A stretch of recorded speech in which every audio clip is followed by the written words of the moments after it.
Thank you so much, and good morning, everyone. So I have a question to you. Please raise your hand, even I can barely see you.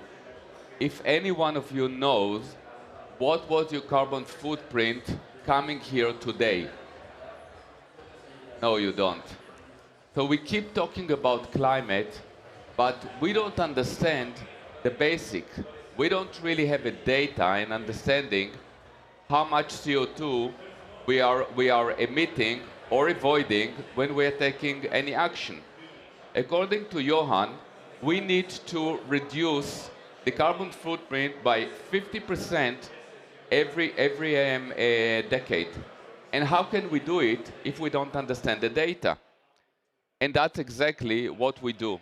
So we created an app, and or more correct, a whole system that measures based on mobility, and also will bring very soon energy as a solution, and automated measuring automatically in real time how much CO2 we are either emitting or avoiding by moving around. And not only that, we're also issuing tokens for every 100 gram of CO2 that are being avoided. Those tokens can be used in a very special way in our e-commerce, because whatever can be bought in our e-commerce is being offset at the purchase time. So what we actually do, we are rewarding decarbonization, change of behavior. We change consumism. We created a new category of individual carbon credits, which are based on action that is verified, that was done in the past. And we actually creating a new system of offsetting. All this is connected to the new CSRD regulations, because it all can be aggregated as a solution to help organizations to know for fact what is the carbon footprint of their employees commuting or traveling connected to doing the work, and on a daily basis having a real fact data without guesstimations of what is the carbon footprint emitted or what is the carbon footprint that was avoided. So we actually creating a system that is engage everyone. We want to engage everyone in decarbonization and reduction of scope 3, improving the branding. There is a marketing element here because now we're all acting together. Improve employees' retention, so we're also helping in the HR part, and we gamify the change. So I will make it a bit short. I will not use all the 7 minutes, because we think that it should not be shortcuts. We think that we cannot cheat neither climate, not next generations. I hear all kinds of solutions of we'll make survey, we will guesstimate. It doesn't work. Actually, the legislator gave us, in a way, a present that we can and should act on climate in a serious way. So instead of waste that, we created the system that is acting with real data, and we believe that we can knock off between 10 to 15% of global emissions. Thank you so much. Gilad, I just wanted to ask one small thing. You mentioned an acronym, the CSRD, yeah? Yes. Just explain for the viewers what that is, so if they don't know, because not everybody's connected with the So acronyms. CSRD are new regulations about reporting, and part of it is also connected to commuting, to employees in commuting and business traveling. And this is the part that which is very difficult actually to understand or to take that data. There are all kinds of forms that people need to fill in, and we are making it fun, gamified, and inclusive to everyone to Right, participate. so that's the Corporate Sustainability Reporting Directive of the European Union, and it's been around for what, 6 months, 9 months in So force, something like that. I can't correct. remember. Well, depends on the country. Yeah. Some already started to collect data in July. Some will Hmm. start in January.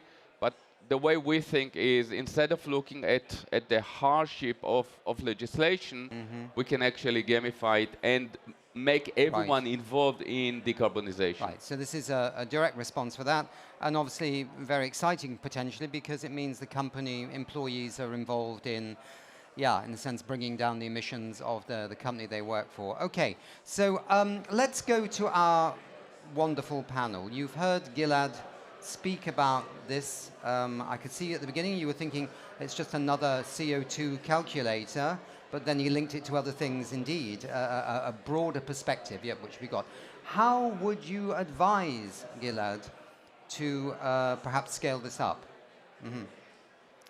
Any thoughts?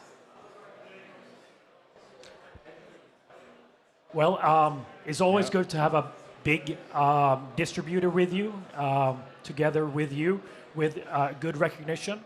And when you talk about data that is embedded into consumption streams, what better way than to embed yourselves into payment streams? And who's the big companies within payments? I think you know all of them, but also the banks. I've worked for a bank for 14 years. They are embedded, they have the recognition amongst their consumers. So I think the big players within payments and banking market participants would be one route to take. Okay. I absolutely. So the reason why we decided to go first into mobility is because we recognize that users are willing more to give their data on their movement. Then next will come energy. So and it's all have to be automated.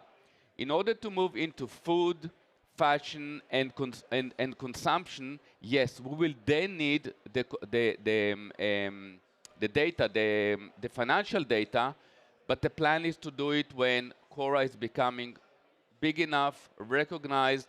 We are having now few partnerships that we are building, but that was the sequence of thoughts how we should go to market and how we should develop it.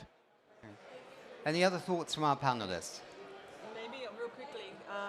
Can I just ask one question? Are you getting sound on your microphone or Can not? you hear me? Yeah? Can Yeah. you hear me? Barely. Okay. I'll try. Yeah, can we deal with the microphone, please, for Courtney? A handheld microphone would be good. There Thank we you. go. Well, for starters, I get excited when I hear about someone trying to solve Scope 3, and that's really, really important. There's so many companies really trying to do this now, so the timing is perfect. The other thing that I would mention is around the storytelling piece. For users, right, to make it easy for consumers, this is about behavior change, right? Correct. To make it simple. Not everybody is going to be concerned about the scientific breakdown of their footprint, but they will be concerned to know, did I do something that day that contributes positively? It makes them feel better. It makes them know that when they're working with that company, they want to keep working with them.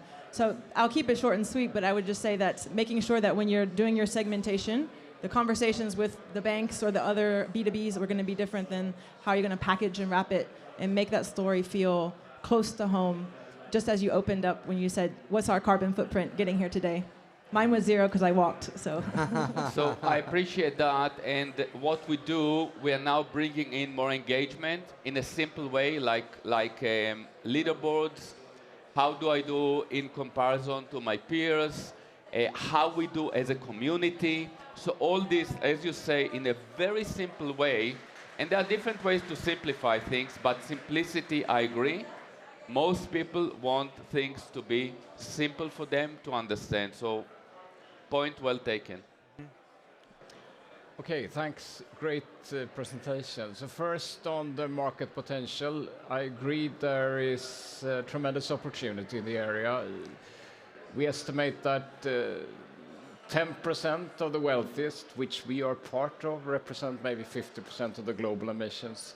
We also know from a lot of data that this group, which we are part of, could basically make a first cut, 50% of emission by shifting consumption and improve quality of life. And isn't that incredible? You think about it, what impact that would have. So it's not about, suffering, it's actually about shifting consumption in a more positive direction. So I think the market opportunity is there and we need better solutions, absolutely. If we look at companies, for example, we're working with companies representing 2-3 million employees. And leading companies also have this incentive to actually maybe encourage or nudge their employees to start to think in this direction, because then they can actually innovate the solutions that the companies need. So there is another opportunity. But then I'm coming to the sort of implementation. I'm absolutely in favor, of course, of lean startup and agile development. And I think, think exponential, start small, scale exponential. So it's not just scale fast. Should be the key strategy. So the first, as far as you see it, is really absolutely proving that it's possible to create a strong value with a particular amount of people, whereas the long strategy could be to get it integrated in every phone, whether that would be with people like Apple or Google, or that's another question, or where you can reach billions over time. But I think, so that's my question back, how you're creating really that first community of incredibly strong proof points with a number of people in order to take it to the next step there. So are you talking about the way to scale up? Well, the first is actually to be able to prove, let's assume that we have 10,000 people or 5,000 people, and also the other actors in the financial value chain. So it's possible to show that, well, it creates really strong value for, let's say, 5,000 or 10,000 people. Then I think it's possible to take it to the big actors. So we already started. Yeah.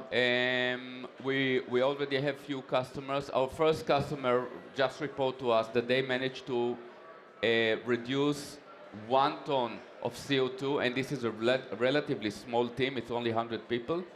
By consistently using the app, we are now running around roughly the 3,000 users.